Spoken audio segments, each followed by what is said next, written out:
Alright, actually there's a good size of stuff that arrived for today, and today I guess I'm not going to cover all of my Christmas presents, because a lot of them are just not things that would be very interesting to show on camera. You know, like non-anime or not even video game related blankets, gift cards, some various food items. You know, y'all, I don't think that stuff is as interesting to people that would normally be here. Yeah, maybe some of y'all are interested in that just because, and I know you can barely hear me, maybe you would be interested just because, oh hey, I'm wondering how that Giga person that I've been following for 10 years or whatever is doing. And that's fair, but at the same time, you know, I'm spending enough time getting ready for this. I want to get back to Pokemon. So we have Teasing Master Takagi-san 3, which confuses me because I'm not sure what 2 is. You know, I was actually reaching to grab the nail clipper to get in there and get the plastic off, but I need to try something. So yeah, this one confused me, but I remember doing a brief search and not finding any answers to if this was the right thing to get or not, if I was missing anything. Like maybe 2 would be was a movie or something. That's 12 episodes on 2 discs. English dubbing. Class and all day long. She teases. But she... Well...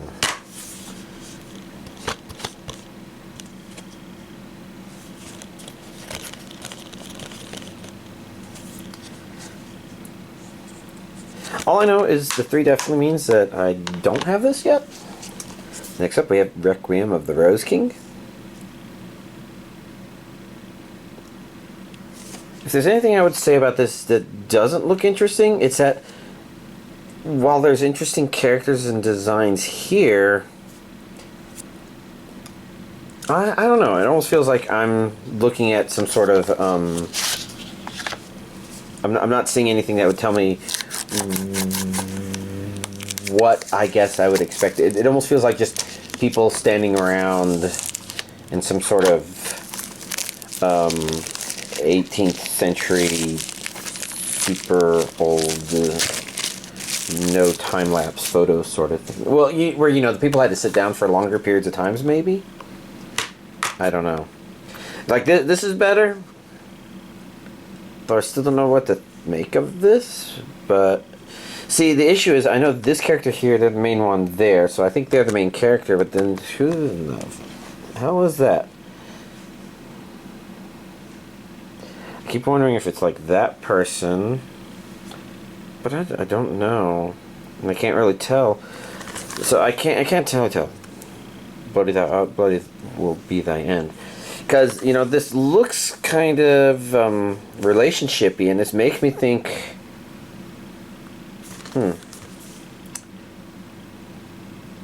Well, it immediately makes me think that this is a guy-on-guy romance thing. Unless this character is supposed to be a lady. Which I don't think so. But I'm not really sure. It's A and B. I think that's an English dub. And we got 12 episodes.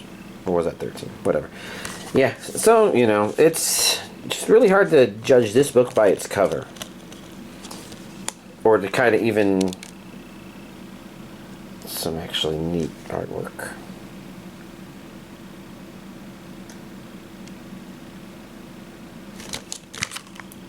So, is that not the Rose King? Is that the Rose King? I don't know. It's very confusing. My Hero Academia Season 5 Part 2 Limited Edition, which, you know, has the My Villain Academia cover. We've got regions A and B, we've got English dub.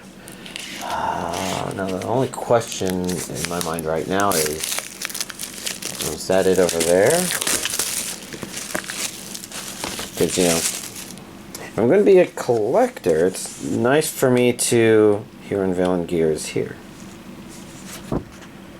Yeah. Well, I think I already described all that stuff. Let me go over here and just check real quick. Yeah.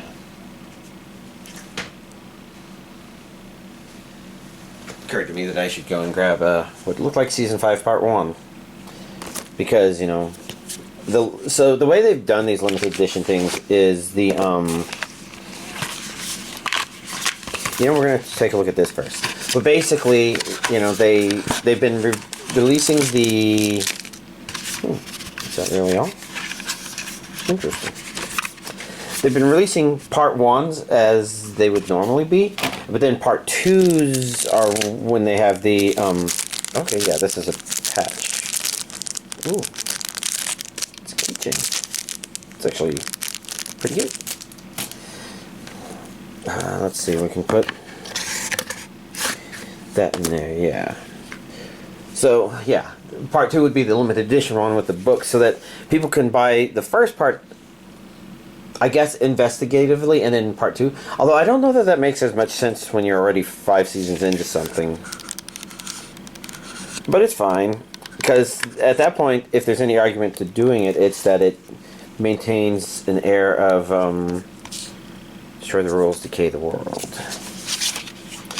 It gives people rules, so if somebody if somebody's expecting part 2 to be the limited edition box set version, and they didn't know, oh, I never noticed it for part 1, well, then maybe they don't feel, let's see, interesting. This is Blu-ray 1, Blu-ray 2, DVD 1, DVD 2. The coloring is kind of strange. Looks like we've got things from various episodes there. I'm trying not to hover over some stuff too long in case some of this is spoiler. Well, this makes me wonder what season 6 is going to look like. Next up, we have Carole Tuesday. Looks kind of cute. That's a complete collection, I guess. So I couldn't quite tell if this was a movie or a series.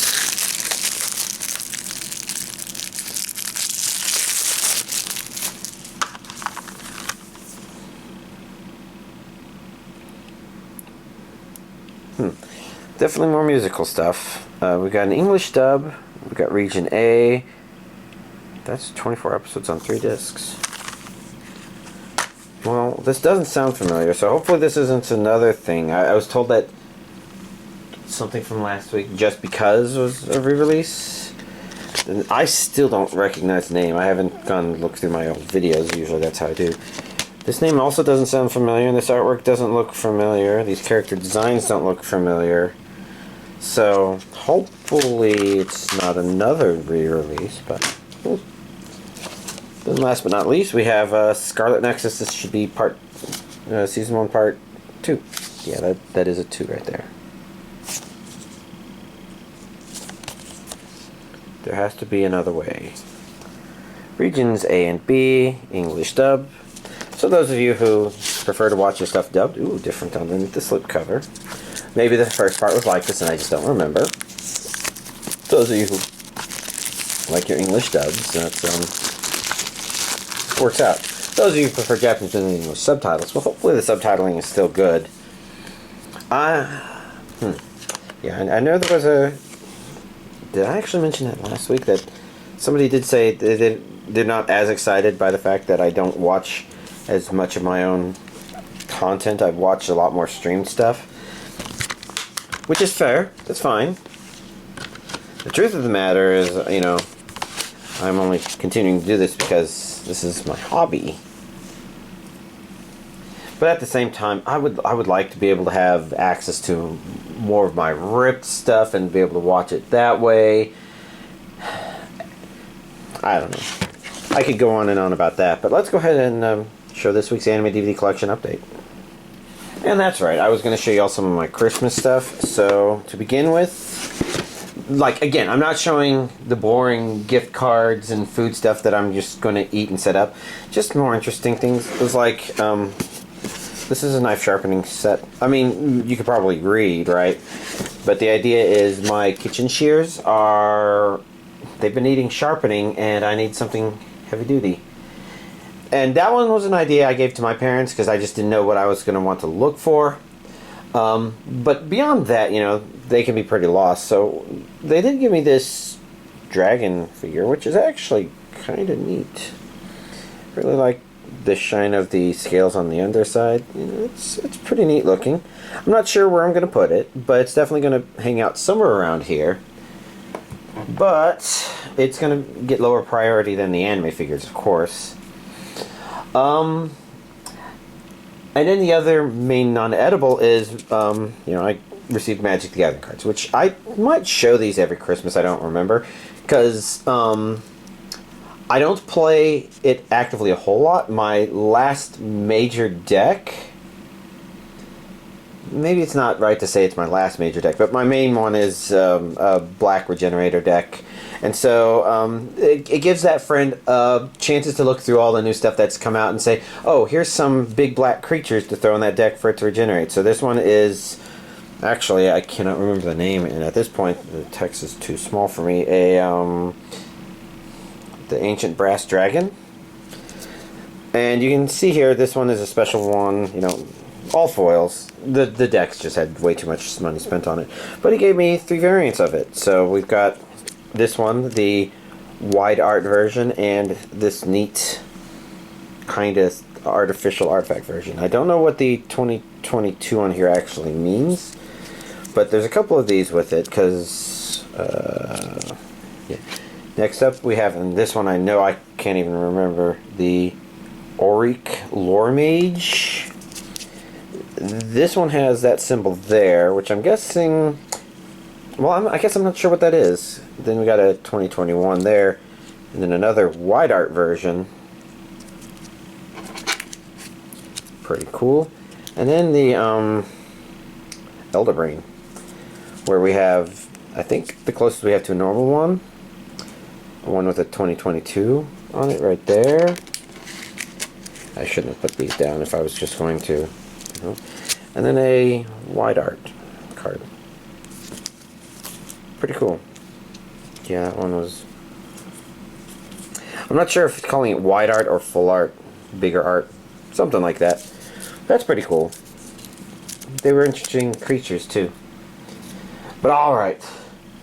Now that I've done that, let's put these back in here and say officially, for real, anime DVD collection update.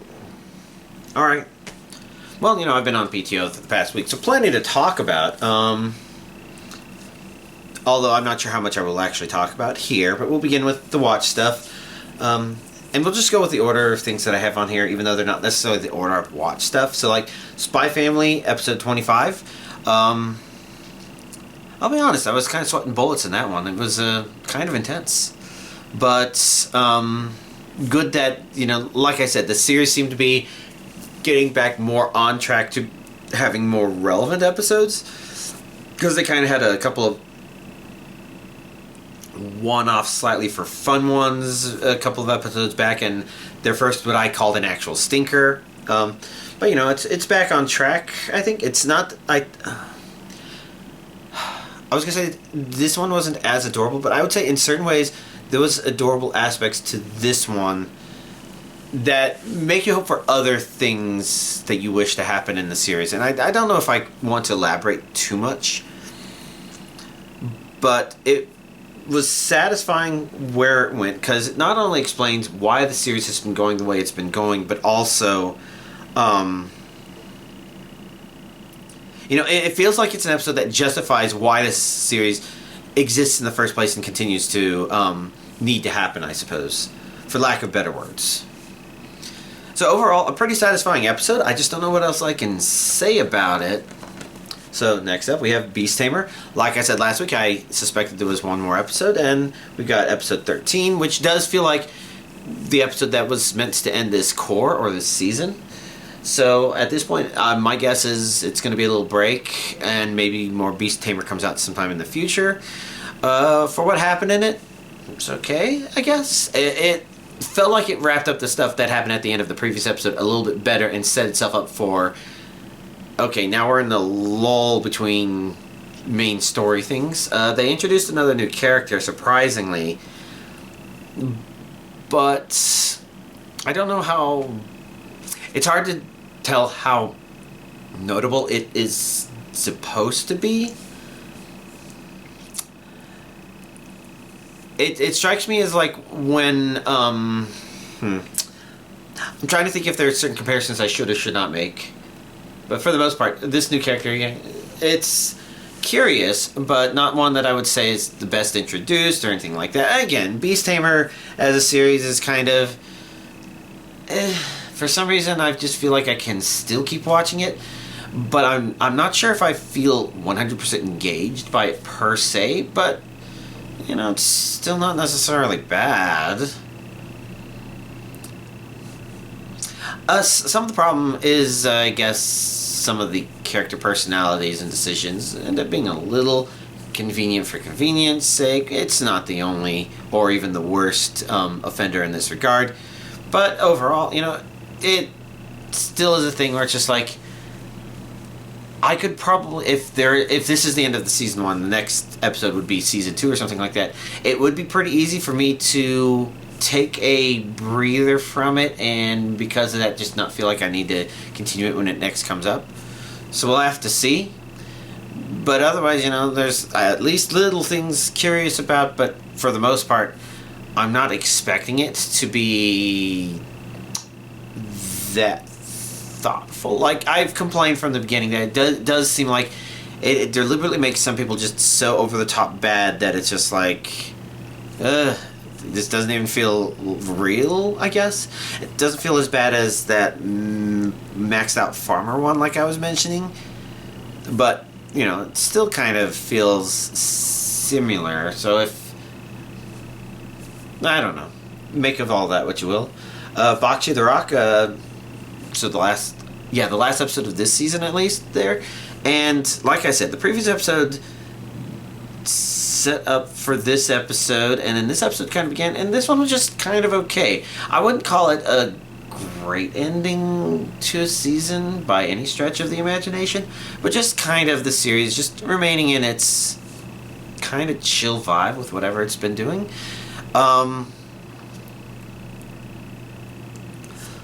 And I think it's for the best. So this is a problem I've talked about in the series itself, but there's always this risk when you're making a series where it's like, okay, these characters are going to do something impressive. Well, then you have to make them do something impressive. And in this case, since they're a band playing music, it can be really tricky to say, they made music that just wowed everybody, and for you to actually feel it. And maybe this is also a similar disconnect I have with some idol anime, and something like Zombieland Saga, which interests me because it's kind of doing something else kind of funny with its stuff. I was just wondering what I was bumping my shoulder on. It's my Switch there. You know, I don't think that one wowed me because of the idol stuff per se, although there were a couple of things in there that were definitely like, that's you know, that one was able to kind of go outside of the box with some of the stuff it did. And that's a real problem. If you're making a show where the characters are supposed to go outside the box, then that means that you as a writer have to go outside the box. And sometimes that can't always work, because then me, the audience, because I'm going to listen to the song they're playing, and I'll listen to it and say, yeah, sounds like good music to me. But in my mind, it's usually not the music on its own that is the easiest way to make music memorable per se. I feel like a whole lot of the music that I really like tends to be highly associated with other things. So the music's tied into those other things, and it doesn't necessarily mean that that's the only thing that makes good music, but that's an example where, like, for me, if the show, it's like, oh, these characters played and the other characters liked it, and they thought, oh my god, this is the next coming of Mozart or something like that, and they never said anything like that, this is just a dumb example, then how do you have to actually do that for real to make the audience believe it, or you have to present the anime in a way where it doesn't matter where the audience believes it or not. And I think Bakshi the Rock kind of understands this. Its entertainment isn't in how awesome these characters necessarily are per se. I mean, when they do little interesting things here and there, they're good, but it's not supposed to be, oh yes, and this is how the music industry is going to be changed for everyone. These are just normal, high school girls, and it kind of does a pretty good job of staying there and trying to make most of the entertainment focused around Bakshi's really strange take on things. And take on things may be the wrong word, because it's also the way she reacts to things, the way they animate it. And there was actually a really good moment in that regard in this show. They've had a couple of them where it's just like, it's funny when they juxtapose the way they choose to draw Bakshi versus the other characters around her, and the other characters reacting to that. You know, that's I think the strongest aspect of the show. And maybe not the only strong aspect, but strongest as in, like, even if the other stuff is enjoyable, that probably is the one thing that you're like, I want that to be I want to post that as an emoji on my Discord servers. Things like that. Let's see. Next up, Chainsaw Man Episode 11. I know I watched it, because it was on the thing that said I watched it. What happened? I can't remember all of it. Maybe bits and pieces. Okay, yeah. So some stuff that's setting up... Like I said, if there's anything about Chainsaw Man that has me worried, it would be if they are afraid of a status quo. Because they really quickly destroyed one they had just set up, and it didn't feel like they had really done anything with it per se. And that doesn't mean they didn't do anything with it. It just meant that it felt like they only did the stuff that introduces, hey, maybe this is what the status quo is going to be. And they destroyed it, and, you know, my worry about that, and it feeling like it's recovering pretty well from that. And it still feels like it's kind of recovering, setting up what it's supposed to be. But I don't remember what specifically happened. But there were some interesting moments in the episode. This is, if I didn't say it was episode 11. So any of you watching it subtitled are like a couple of episodes ahead of me easily. And they're like, oh, you're already back there? Jesus, didn't you know blah, blah, blah? Interesting stuff. But, I don't know. I guess late enough that I would be wondering if it's getting close to the end of a season or core. Maybe it's trying to set something up, but I think the problem is it's not going to be able to do that. I would hope that this isn't, because otherwise they kind of messed up their pacing by doing things the way they did. I think. I don't know. Have to continue watching, find out. Next up, To Your Eternity, Season 2, Episode 8. Episode 7 ended on a cliffhanger, and where Episode 8 went with it from there was kind of nice.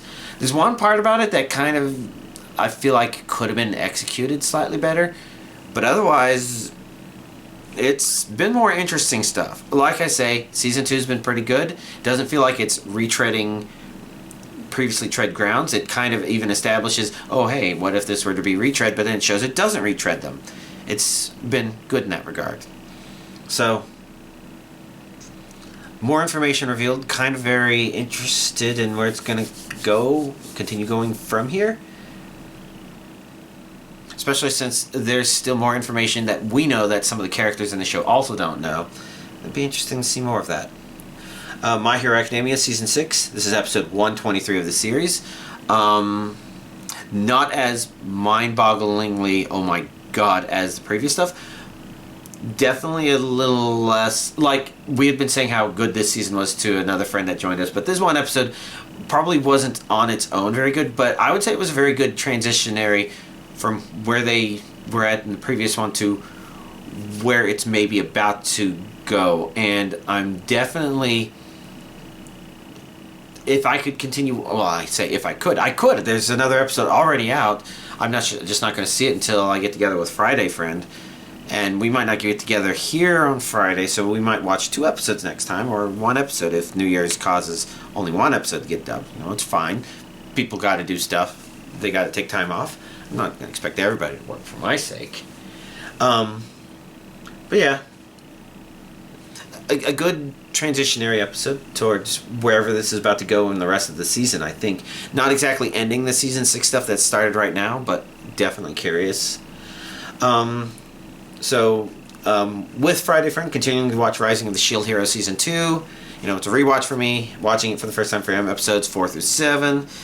And my thoughts are more just... The show's pretty weak. The season's pretty weak. And it's for the reasons I've already said. It's not that it's bad, it's just no longer got some of the stuff driving us as before. And while it kind of realizes some of that, the problem is it doesn't properly replace it. Some of it could be the way Season 2 is also executed, but for the most part... Now, I think there's just a fundamental flaw there, which is unfortunate because, like, I'm reminded, oh yeah, these new characters, or at least this one new character. There's more than one new character introduced, but one of the characters is just like, yeah, I really liked that character. I wish the show was right or something. I don't know. But then there's this other character. I think the person that they start introducing is kind of the main antagonist of Season 2, and it's just like, he doesn't work for me. And I think I complained about this last time. Like, it's not as strong here, but there's still elements of this. It's like, he feels way more in control of things that are maybe arbitrary rules that shouldn't be within his control. So it's like the show doesn't give us good reason to actually think he should be the one in control. It just establishes that he is, but it doesn't feel like there's any real meaning or reason or anything like that. It's sort of like in the first season they would introduce a character. It's like, okay, and what this character says is actually important because they're actually a very powerful creature. It established them as being so overwhelmingly powerful that their opinion does matter when they say, no, I'm debating maybe having to kill you. It's like, okay, that makes a lot of sense. But when this guy's like, well, I don't like you anymore, so I'm going to be a pouting man baby, and maybe I have to kill you. It's like, okay, but you haven't established why this person should be able to do this stuff. And Season 2 just doesn't. And so the antagonist doesn't work as far as I feel. So it's a lot of things going against it. Unfortunately, rewatching it is mostly bringing this stuff up. Fortunately, also bringing up, I did like little things here and there. So it's not like it's devoid of good things, but definitely it didn't even lose its steam after the first episode. It's just the engine shut down and it's drifting forward on inertia, I feel. No. Jujutsu Kaisen. So I think last week I mentioned that watching episodes 1 through 3, and so I've continued on through episode 19. The only reason I haven't gotten further is just because plenty of distractions, things that take higher priority, especially with Pokemon stuff taking place on the TV over there, which is also where I would be watching this stuff. And if this was out on Blu-ray DVD and I was watching it off of Blu-ray, the problem would be even more pronounced because, you know, I can only watch the Blu-rays there or over there, so if I were to try to shuffle things around, I wouldn't be able to watch the anime on here like in theory I could do right now if I just logged on to Crunchy Munchy on that computer. But, you know, all that aside, I'm just making progress to it. It's interesting because I know it rates very high, but there's something about it that doesn't 100% sit right with me. And so for me, I think this is one of those high ratings that just says it does enough things right that even people for whom it doesn't sync with are like, yeah, I could keep watching it though. Like, I kind of feel like mentioning the status quo thing, this is a show that kind of feels like it should be establishing some sort of status quo, but it just keeps kind of flowing. And Jobless Reincarnation is another anime that was a good example of doing that, but I still enjoyed that one anyways, right? Like, I wanted to feel that, but it felt like, you know, even though it set up characters and goals and whatnot, but as you go through life, sometimes you just drift away from that stuff. And, you know, Jujutsu Kaisen, it's not drifting away from stuff as much as I could say, but it does sort of feel like it's just sort of floating along as if it's a real life sort of thing, sort of. Give or take the shonen-y aspects of it that are kind of crazy and not related, or not comparable to that. But the point is, you know, there's an issue there, but I can appreciate the fact that while I don't feel like it also kind of means that the show sort of suffers a little bit of a problem similar to Naruto in that sometimes it feels like, even though this show is supposed to be about a character who's our main character and it feels like they should be relevant, it does feel like it gets distracted from that in a way that My Hero Academia doesn't always do. Like, a lot of times with My Hero Academia, when you're being introduced to another hero,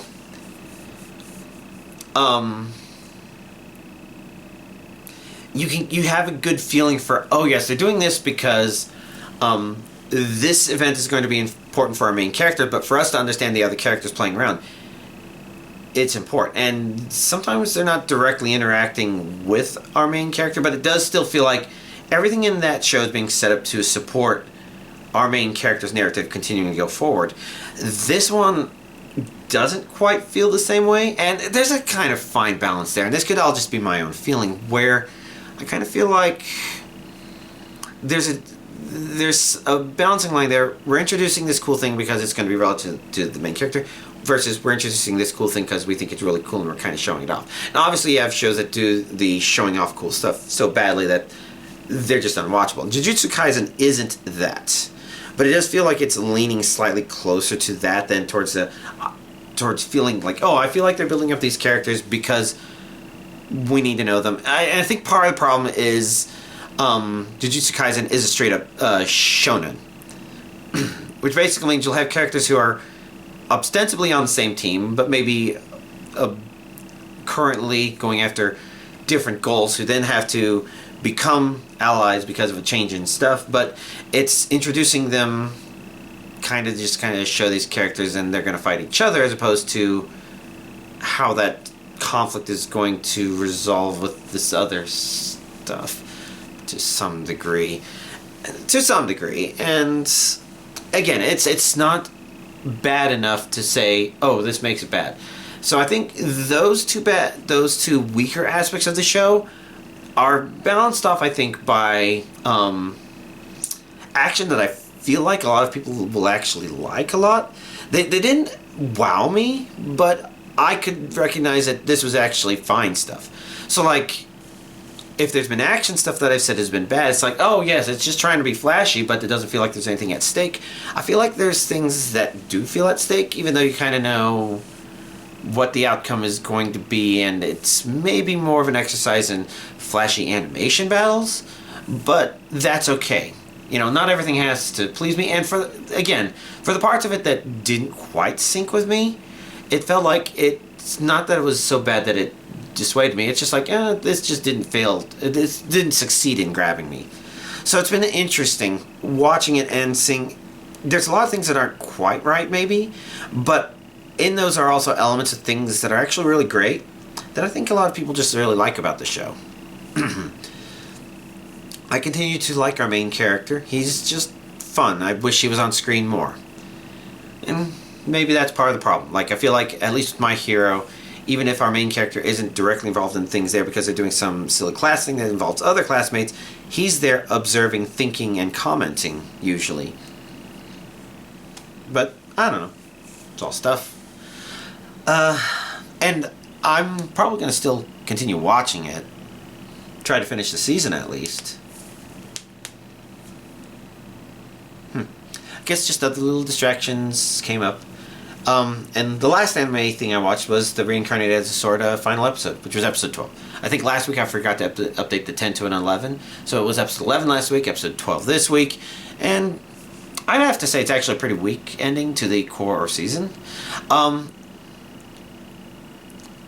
I'd say that mostly because, and it's not super bad, just mostly on the weak side, mostly because they did set up something that's like, alright, here's the last story bit that we're going to do, but then they kind of interrupted it. And the interruption, it was I forget the word for what I was going to call it.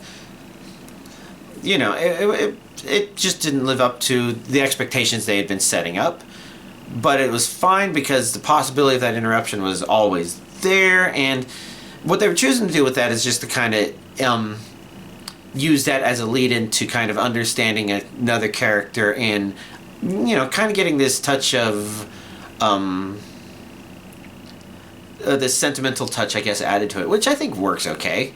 You know, I wouldn't say it worked awesome. That just might be me. And then, of course, it's setting up, all right, now she's got her next destination, and they've kind of wrapped up stuff. So in terms of that little story beat, okay, it was a bit of a hiccup, but they did also kind of wrap things up. So, you know, weak, but not bad. Definitely want to see more season, but, you know, I don't know how long it'll be till more season actually comes out. All right, you know, outside of that, you know, one of the distractions this past week has been, there's been a couple of things from episodes from other series that I've kind of felt like revisiting and rewatching here and there. I blame YouTube mostly because sometimes YouTube suggests a clip and you're like, and I'm like, oh yeah, I really want to. Sometimes the clips are weirdly edited and I just want to go back and watch the scene unedited, and maybe like 30 seconds after from where it cut off there, of like, so I'm a spider, so what? I mean, that stuff had stuff that's,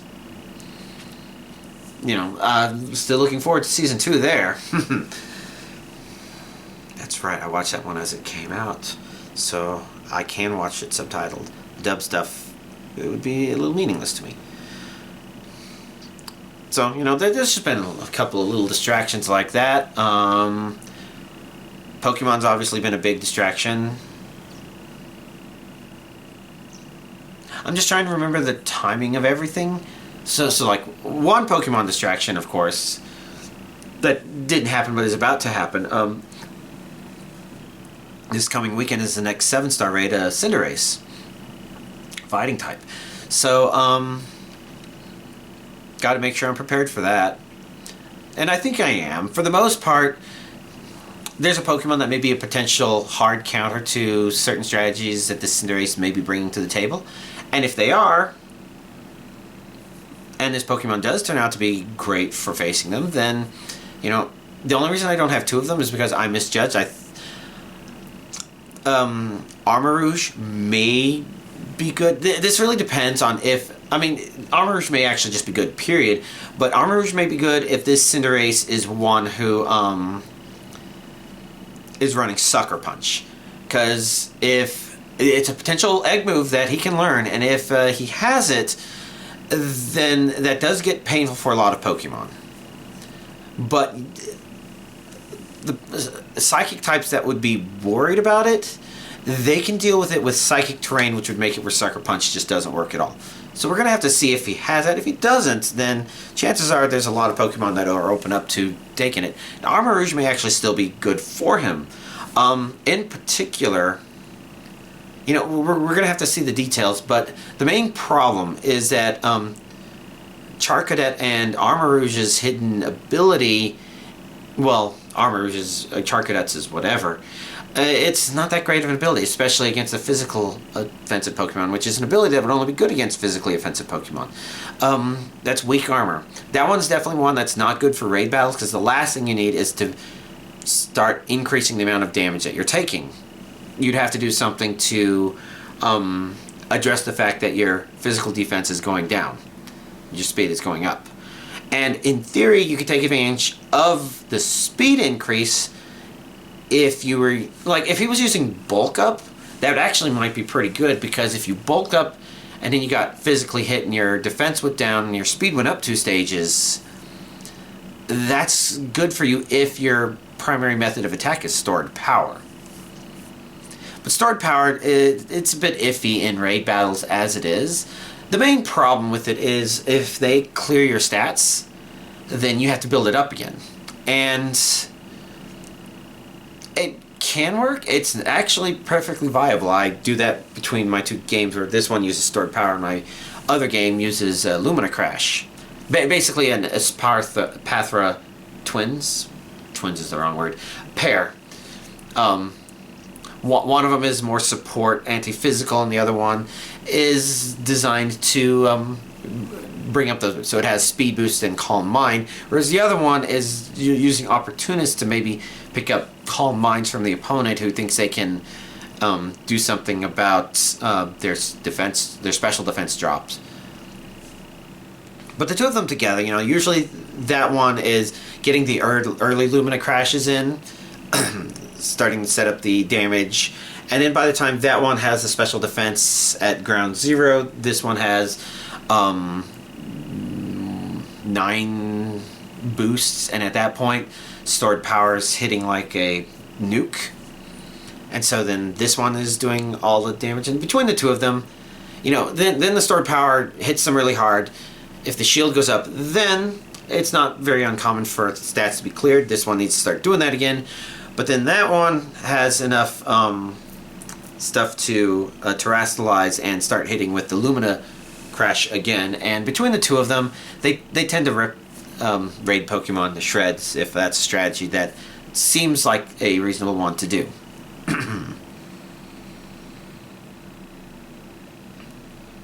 Where was I going with this? But yeah, weak armor, the problem is, you know, you spend a lot more time setting it up, and the best Pokemon are the ones that don't have to sit there twiddling their thumbs and hoping that the raid Pokemon doesn't reset your stuff. Generally speaking. Support Mon can help a whole lot more if other people are going super aggressive. And it's actually good to have a mix of Pokemon, because like a Belly Drummer will actually do really good at the beginning of the raid, but then the shield goes up and our stats are cleared, and now that Belly Drummer is going to have a little more trouble successfully pulling out that Belly Drum. Maybe if they're smart enough and they know there's a support Pokemon that's going to heal them back to full health, they can wait for that and then Belly Drum and then resume. But getting that timing right, I find most people online don't know about that. And what usually happens is the Belly Drummers are thrashing and flopping a little bit closer to the end of that. And that's where Pokemon that start slow but then snowball take over and become the next DPS. And both of them are actually pretty good to have together. In my opinion. Even though I think the DPS, the slower DPS one, could maybe solo some of these a little bit on their own. I feel it makes it easier. Whatever. Stuff, blah, blah, blah, blah. I got lost. Phasmophobia, I think I mentioned that I had gotten disappointed by the way it felt.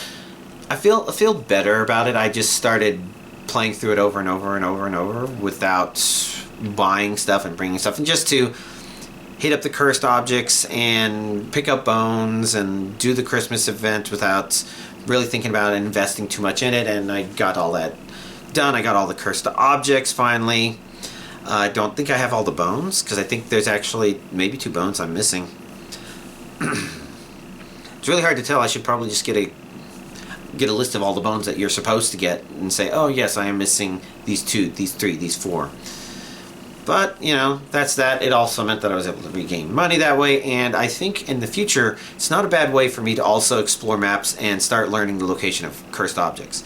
Like, we played with somebody who has played the game way more than I have, and they have a lot more money. They've actually maxed out most of their items, you know, and they're very good. You know, they went in there and they kind of understood how to search for stuff. But, you know, they said at least one thing that was definitely incorrect according to the in-game's own stuff, which is there's always a cursed object. Which makes you think that what it actually is if you don't know which cursed object it is, and it's one that you tend to overlook, maybe you just didn't notice, oh, it was the music box this time, because that music box can be rather easy to overlook. But I think every map just has one place where each of the cursed objects can spawn, and there's some of those maps that are absolutely fucking huge, and I should probably learn where those cursed object locations are. Maybe I'm not going to do that right now, but, you know, it's something I should probably do. And I don't need to do it right now, so other people can continue to be better at that than me, because in my experience, other people are usually better at saying, oh, it's the blank cursed object. Now, the only map that I can legitimately say that I wouldn't be outdone in that regard is going to be Tanglewood, because that's the map I chose for doing all these cursed object runs. I now know where all 6 of them spawn. It's a small map. That's not a big deal. It should be... I think Willow Street, I did 1 tour of it.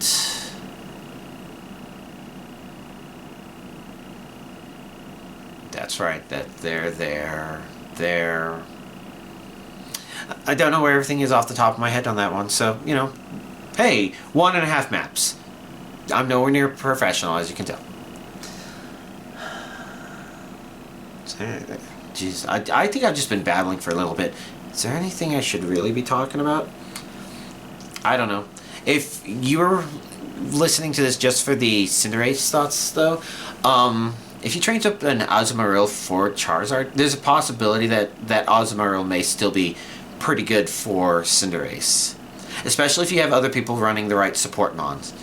But we have to be careful. Fluttermane is not going to be good against this. The main problem being that Fluttermane depended on the fact that the Charizard was a pure special attacker, and there's absolutely no way this guy's going to be a special attacker. Cinderace is a physical mon, so he's going to be hitting physical, and while you might be immune to fighting, his physical fire type attacks are probably going to hit hard enough to one-hit KO Fluttermane, if not two-hit KO, and so Fluttermane's not going to be there. Sylveon may similarly struggle. I'm not sure if their physical stats are as bad, but they may struggle similarly. But that's why people are looking for other stuff. Grimmsnarl was a good support mon against Charizard. Probably not as good against Cinderace.